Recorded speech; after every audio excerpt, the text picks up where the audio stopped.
Interesting. It was stupid. Yes, it was stupid.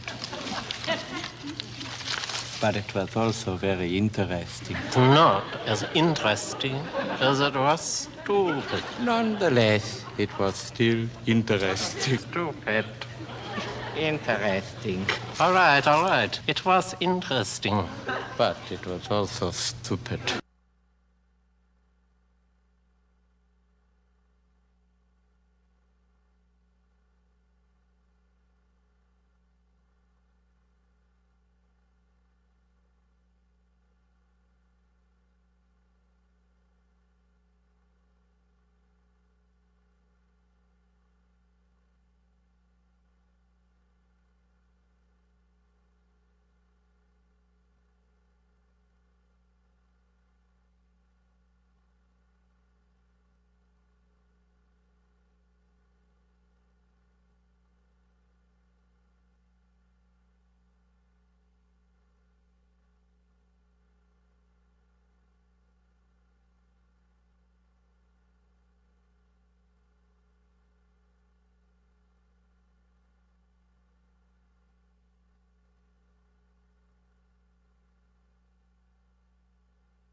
Here I am, just talking away and don't have my thing on. All right, I have the pot on. Here we go. All right, I'm going to tell you my penny story first this morning. My penny story first. Please disregard what I said that you haven't heard.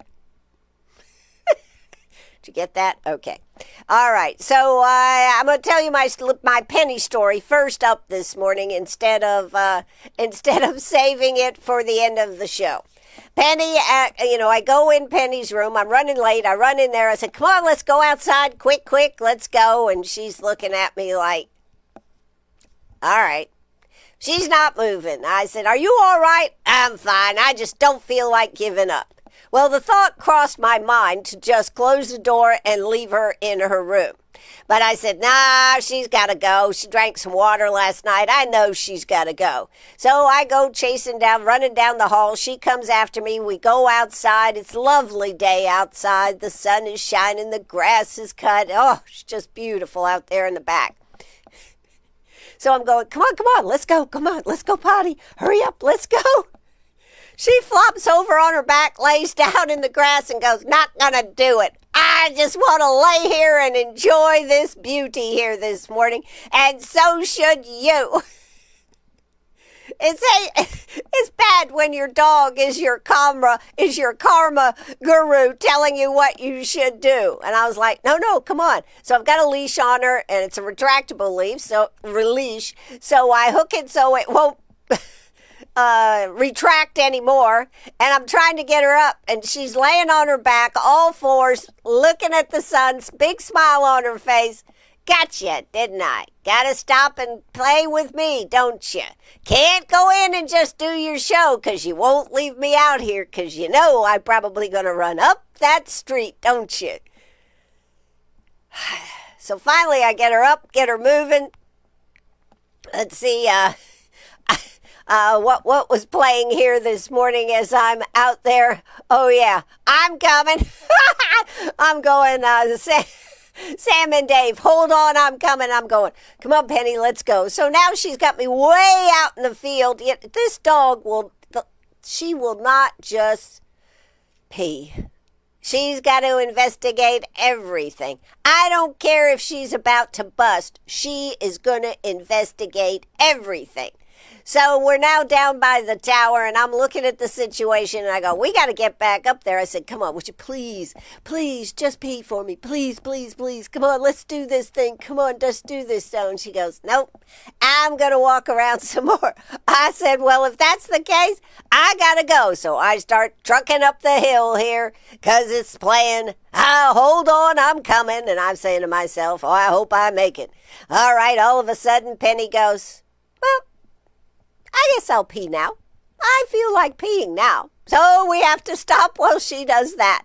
Anyways, we finally make it up here in the door, and here we are. So that's my Penny story. But she has become the my mantra on, you got to slow down and just smell the grass, Mom.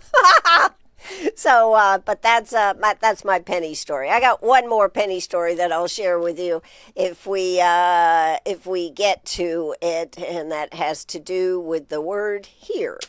All right. So, are we cooking with gas here this morning? I think so. Would anybody like to check out our Facebook Live here and tell me hello? And I'm right here. Okay. Well, I know we seem to get a lot. We need to get a lot of, we had a lot of people that love going back and able to watch it afterwards. That's basically what I noticed. So I want to say thank you for that. So whether you watch it live or whether you watch it afterwards, it's okay. The big thing is that you check it out on Facebook. I tell you what, I just want to go over this because I'm really proud of it. In the last 28 days, we've had on Facebook Live. Now, this doesn't count what we're now doing on the website, but on Facebook Live, almost 24,000 views of the different videos and posts that we made. And thank you for taking the time to check it out. Liking it, sharing it really makes a difference. And it's a vision, and I don't know where the bus is going, but it's a lot of fun doing it, and I hope that you enjoy it too. All right, so now let's get down to the news stories of the day.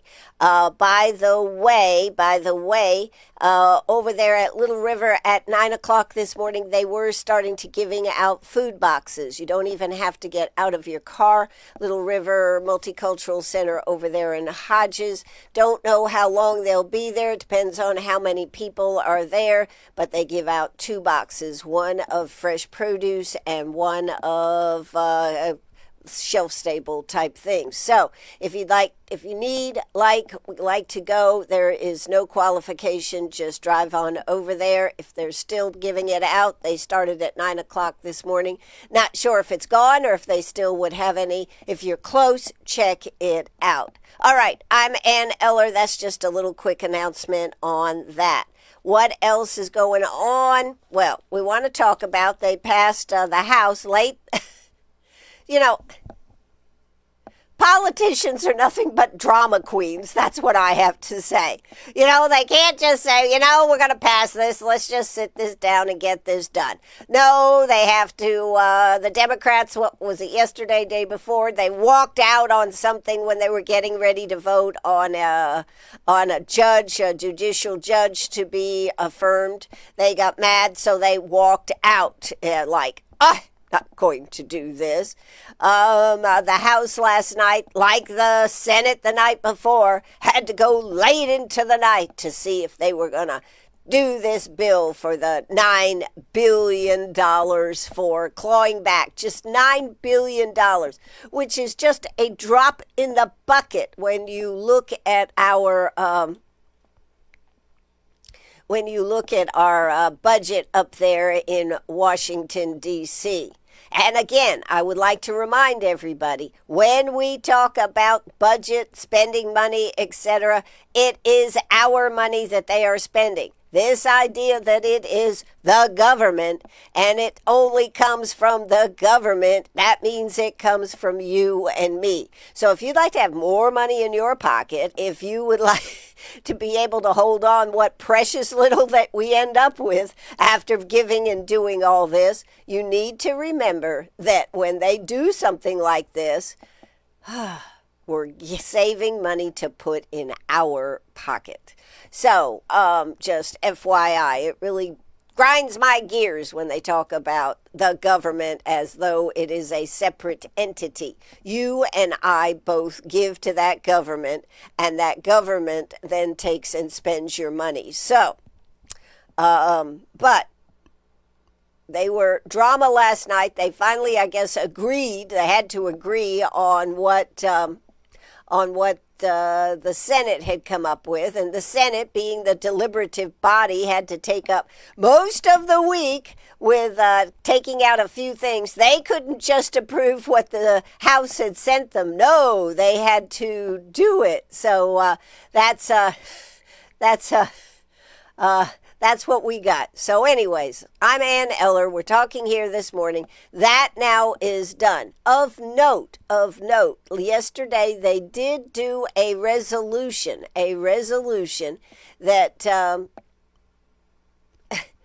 that finally will ask for those files on the Epstein files. Now, it's a resolution. Is it binding in any ways? No, I don't think it is. It's just saying that the Attorney General, Pam Bondi, should go ahead and do this. So that's another thing that happened there in the House. What do you think? Do you think that this preoccupation with Epstein and the files is worthy? Do you think that although President Trump doesn't want it, and although he said yesterday, he said, just go ahead and release it. I'm sure he's down to the point. I'm tired of hearing about it. Just release it, Pam Bondi.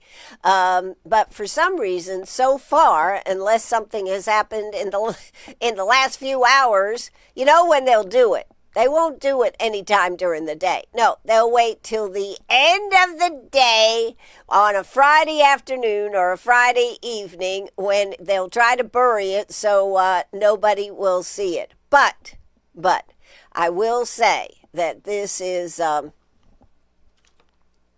that should be coming, and I'm sure it will be fraught with redactions that nobody can read. You know how they black it out and you can't read it anyways. But what is the reason that this is being withheld? Now, Alan Dershowitz, who was attorney, one of the attorneys for Epstein, has said that he said to me some kind of contradictory stuff. Sometimes he said his name was on the list. Other times he said there isn't a list. I'm not really sure what's true here at this moment, and I think that's why they need to do this. Now, in other news that is rather interesting, Maureen Comey, a prosecutor in the Jeffrey Epstein cases and the daughter of the former FBI director James Comey, was abruptly fired by the Trump administration. Anybody see anything interesting about this? I find this rather interesting. So she was fired by Trump, calls fear Maureen Comey, who helped prosecute Jeffrey Epstein, and Sean Diddy Combs, was dismissed without a detailed explanation. And as I said, she is the daughter of James B. Comey. This is one of those cases where you wish you weren't your dad's daughter, right?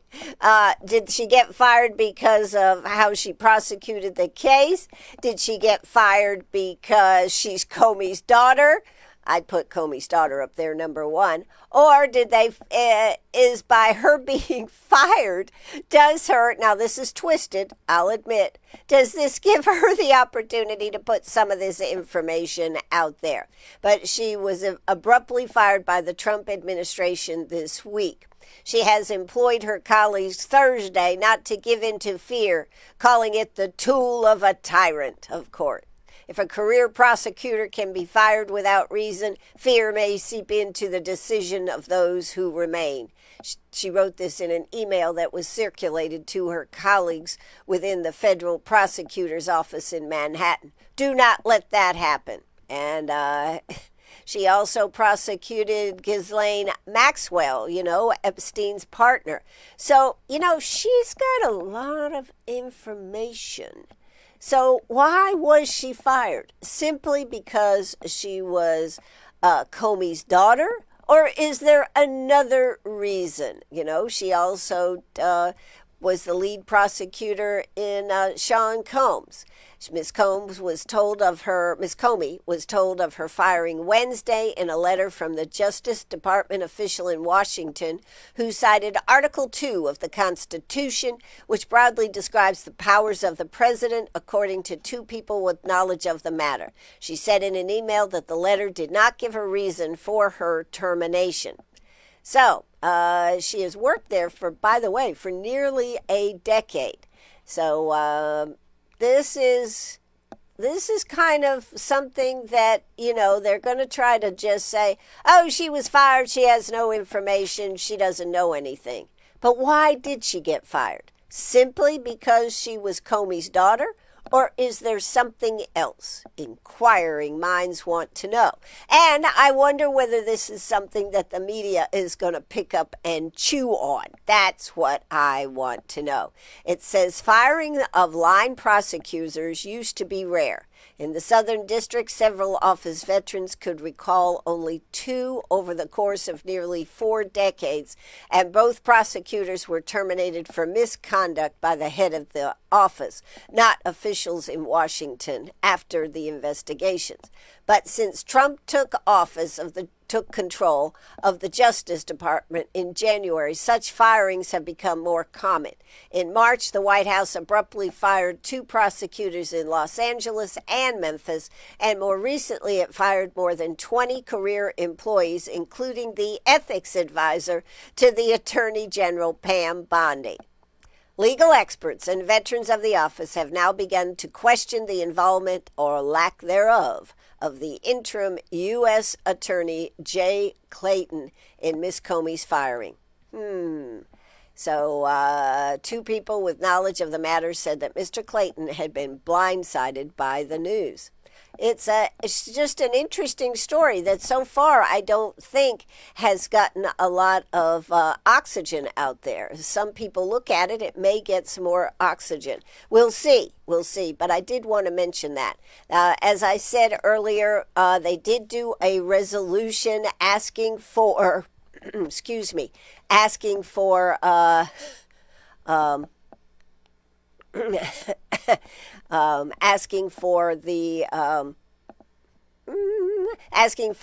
president, or Pam Bondi, actually, the Attorney General's office.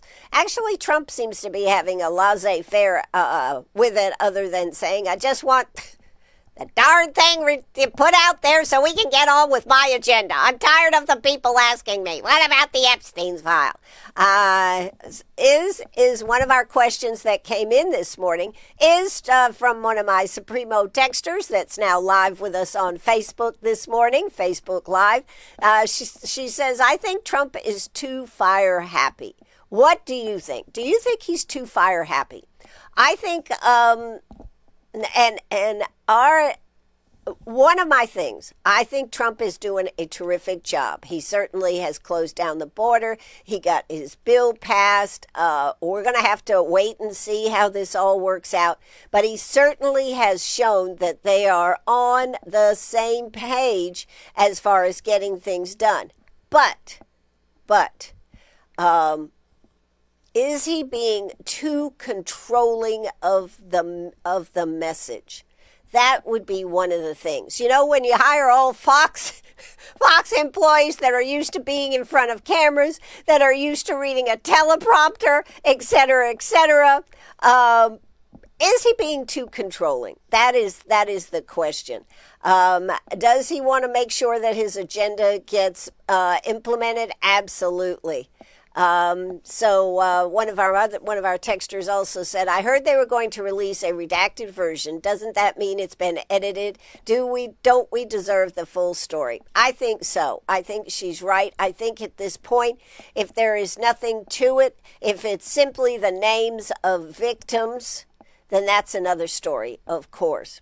But then you've got to wonder on this Epstein file, what does Ghislaine Maxwell, who's sitting in a federal prison serving, 20 years, what does what part is she playing in this in this game that they're playing? Is she going to come out and have something to say? Does she have the little black book? And I remind you, my Supremo texter here reminded us of Heidi Fleiss. Remember the Washington Madam? What was that? 20 years ago or something, maybe longer, I don't know, that they released her little black book, and there were a lot of names in that. So what is the problem with just releasing it? And what happened to that list that Pam Bondi said was on her desk? And then, oops, I opened the file and poof, there's no list there. I have nothing to release. See, that's where the problem is. If she'd never said that she had the client list sitting on her desk and she just had to review it, we wouldn't even be at this discussion. So a lot of this is at Pam Bondi's feet. But what are we doing here? If we've made a mistake, if she misspoke, why is it that she won't discuss it? Why won't she just say, hey, folks, I made a mistake. I never knew what was in the file. I did see where the paper shredder was right beside that file, and it's full of shredded material, but I don't know what it is.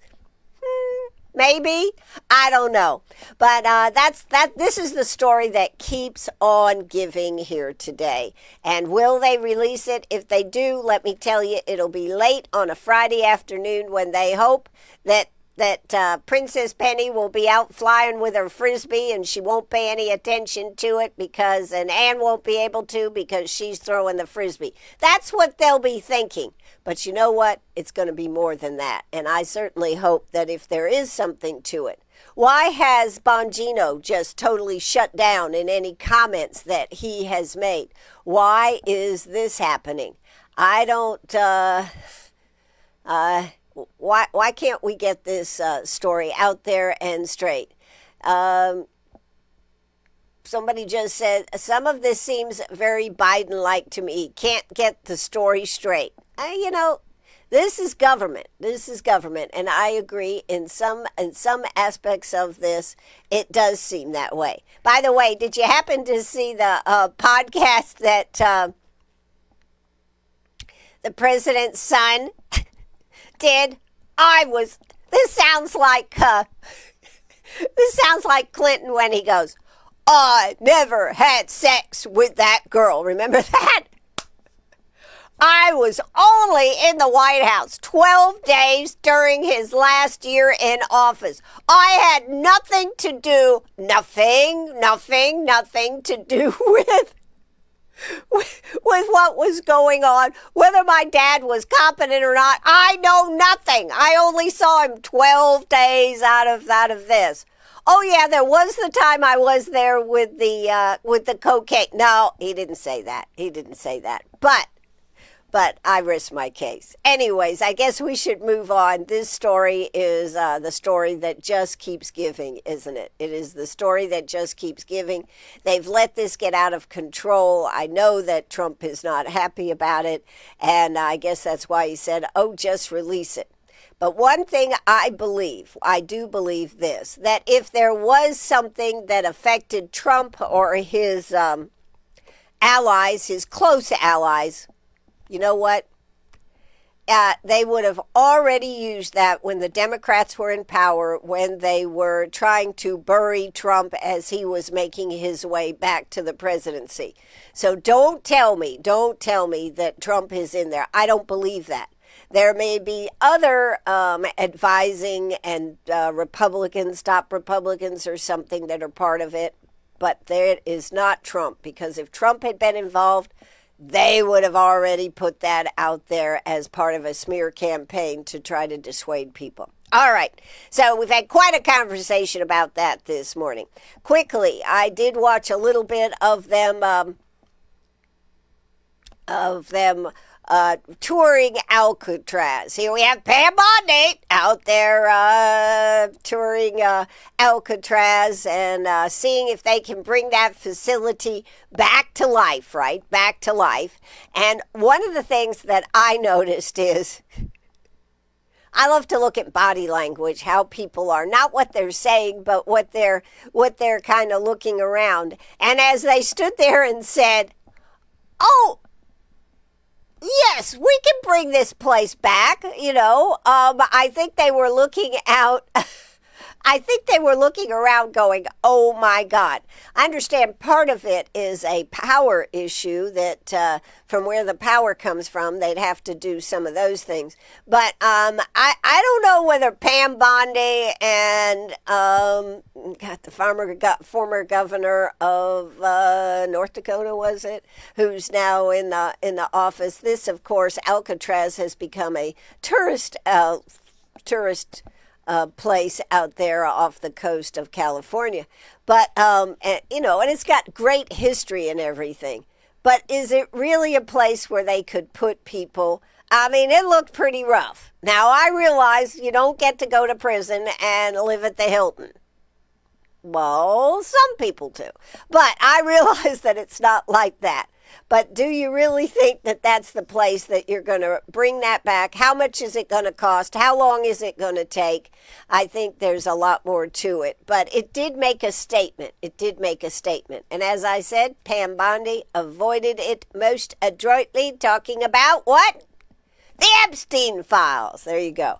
All right, so let's move on. I just did want to mention that. I think it's going to be real interesting to see what NPR, public radio, public TV, what they're actually going to do with the loss of budgeting on this. This is the first time that they actually have ever clawed back any money from a budget. And although it's only $9 billion, they say they're going to do more. Can they do more? That will be the question. That on the heels of announcing that the Late Show with Stephen Colbert is canceled, ostensibly because of the suit that President Trump won against them, which had to do with Kamala Harris and an interview that they edited. And then Colbert went off on it the other night. What was that? Monday night, about they shouldn't have caved and all this type of thing. But they say that they are not going to have another host. They're not firing Colbert. They're just canceling the show. What will this mean for late night TV? See, that's one of the things that I think about. What will it mean for late night TV? I don't know. I just thought I'd mention it. I think there's more to the story than what they're actually giving us. And of course, they are a they are a corporation. It is their right to put out whatever they would like. Yes, you are listening to WCRS Radio, 98.5 FM, 1450 AM. And of course, we're also streaming at WCRS1450am.net, which is also where you can find the shows. If you like to listen on the radio and then go back and check out, or if you miss a show, of course, I'd love for you to go... I love for you to go to one of my texters. She's just a wild child. That's all I can say. I got to tell you her comment in a minute.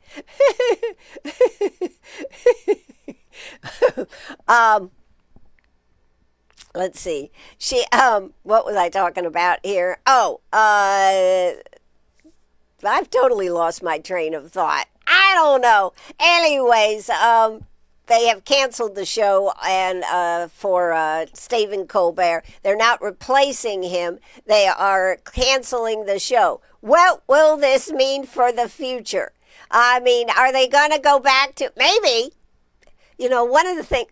okay. Maybe what they're going to do is just go back to going off the air at 12 midnight. Does anybody remember when they used to go off at 12 o'clock at night after the nightly news and they play the national anthem? Does anybody remember that? Okay. I just barely remember it. Okay. But have they decided that it just costs too darn much? They don't have anybody watching, that they're just going to close it out and they'll come back on at, I don't know, whatever time their morning show does, 5 o'clock, something like that.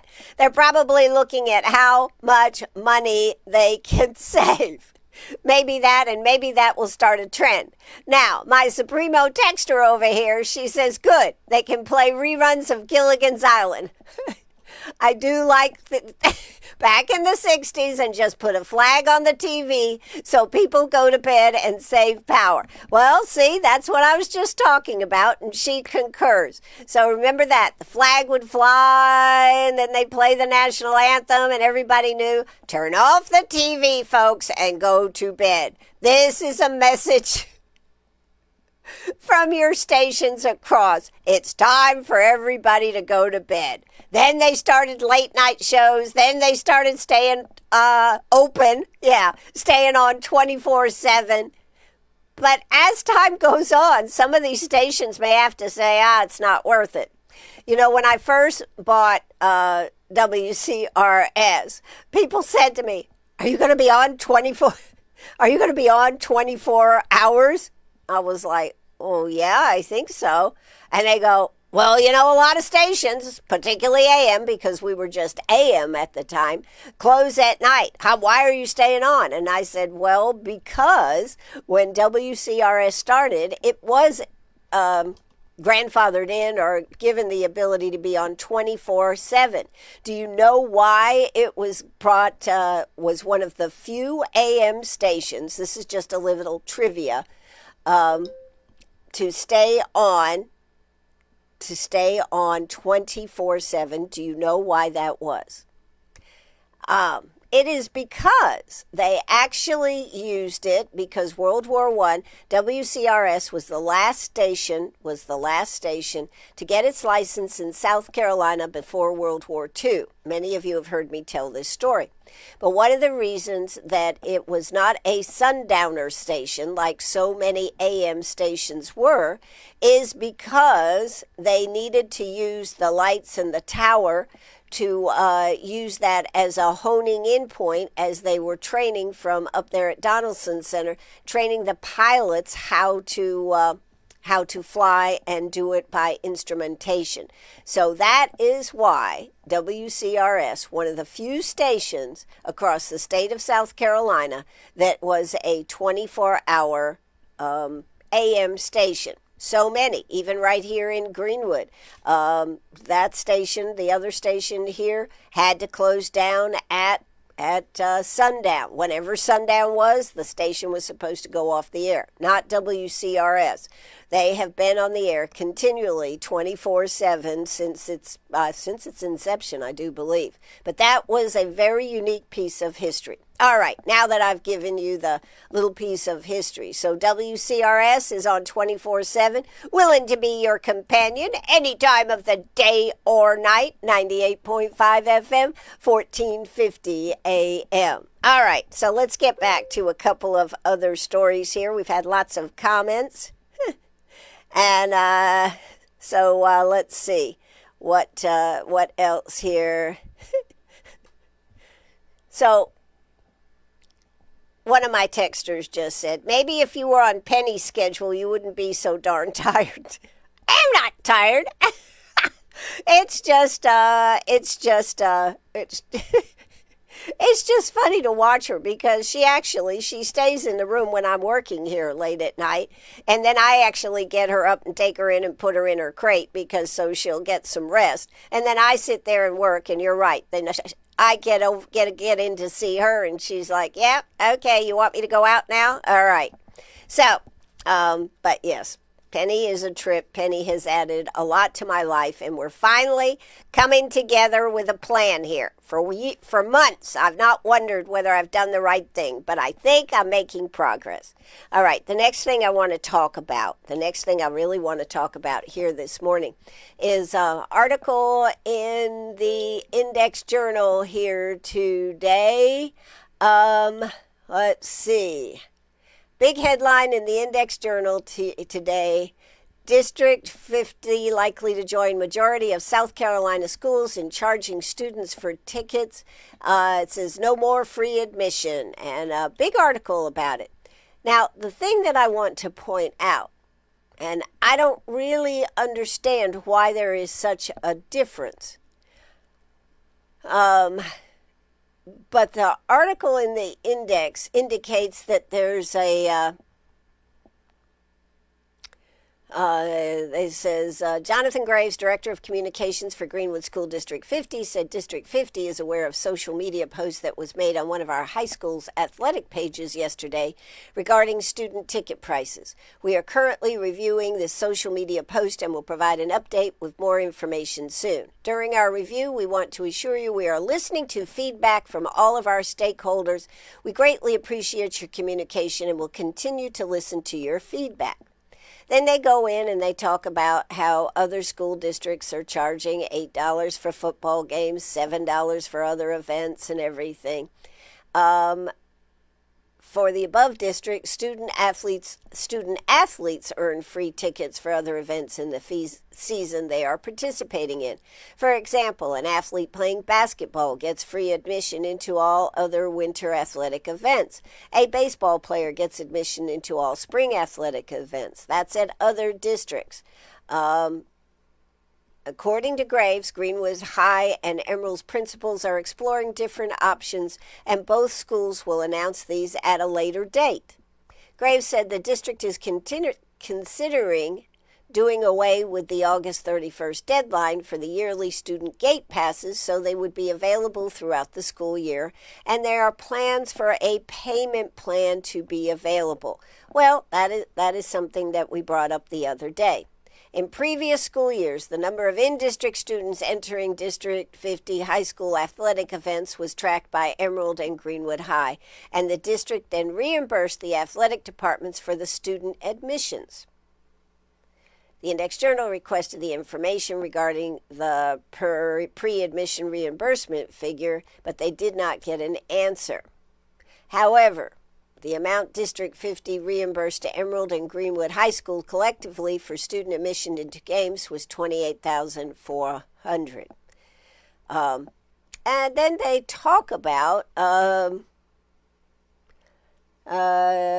Greenwood football coach Chris Liner, who was part of the Eagles athletic programs over a decade ago when students were charged, spoke to the Index Journal on the new policy. I did not know that this was coming. You know, I'm not privy to that information, and I was not involved in that decision. This is Chris Liner, football coach at Greenwood High. He also said, I don't know anywhere that lets their students in free. Most places I know do not, and never have and never will allow students in for free. When Liner returned to the Greenwood High coaching staff, he initially inquired about the free ticket policy, but he has not been involved in setting policy regarding student admission to athletic events. He also believes that the initial decision a decade ago to let students into games for free was made to improve game atmosphere as student attendance was low. It says, while the exact student ticketing policy is yet to be finalized by District 50, it does seem allowing students in for free could be a thing of the past. The last quote from this article, as always, our decision will be made in the best interest of our students and families in the district. Please continue to check the district website and follow us on social media pages for updates on student ticketing and pricing for our middle and high school students, Graves added. Okay, so now let's flip over to District 50. That was in the Index Journal this morning. All right, and then it says, District 50 announces student gate pass for athletic events.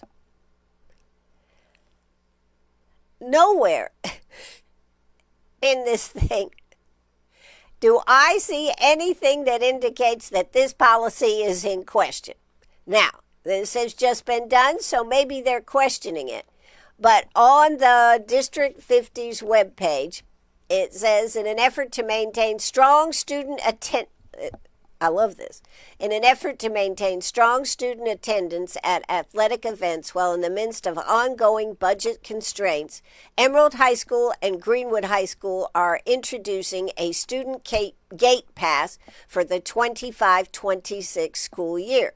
The pass, available for $75, will allow students entry into all regular season athletic events at their home school throughout the school year. The new superintendent, Shane Goodwin, stressed the importance of continuing to encourage student involvement and school spirit in spite of financial constraints.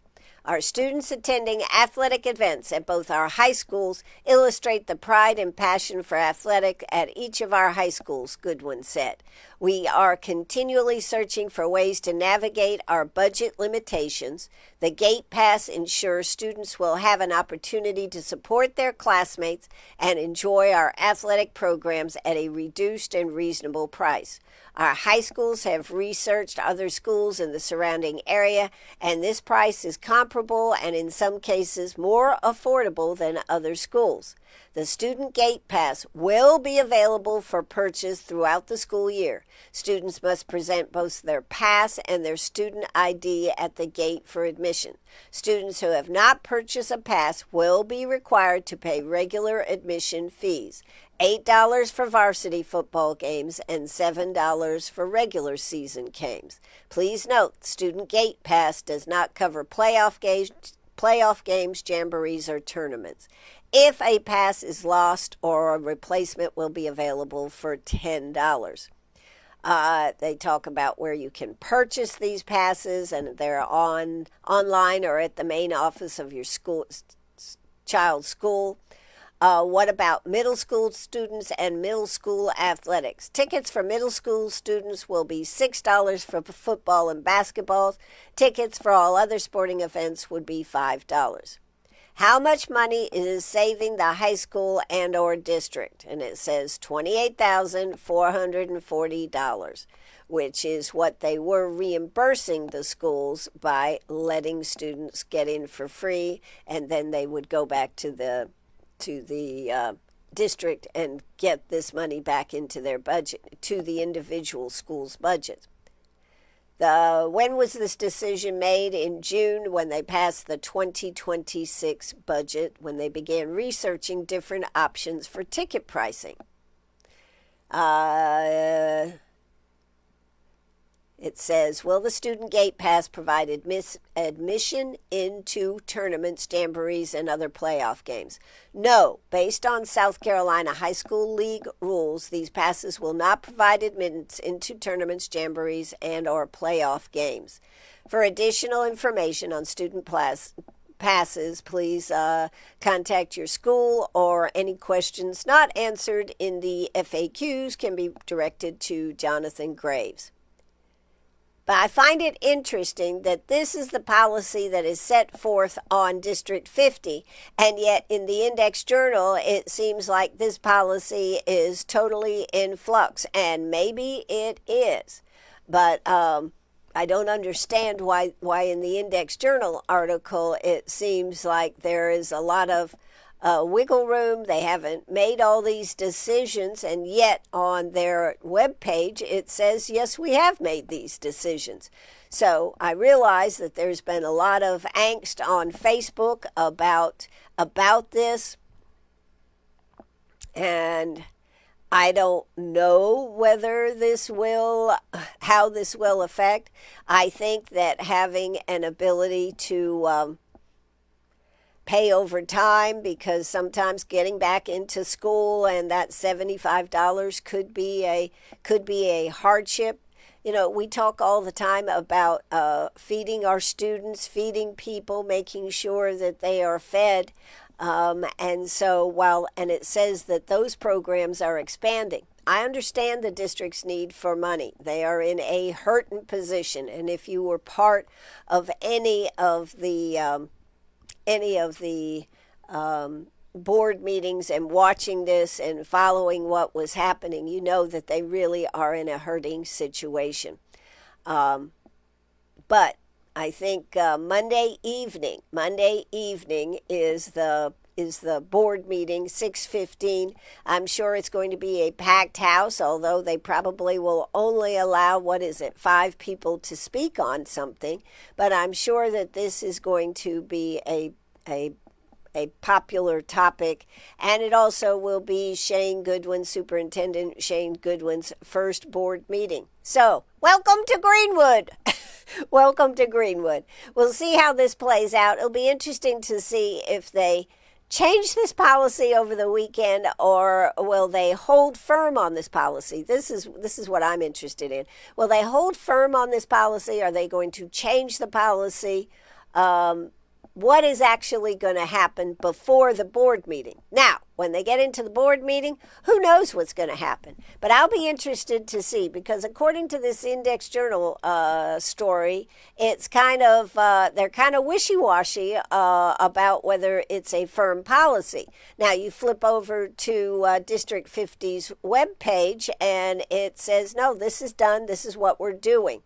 So, it's going to be interesting to watch, and yours truly will be watching and checking and making sure she knows what's going on.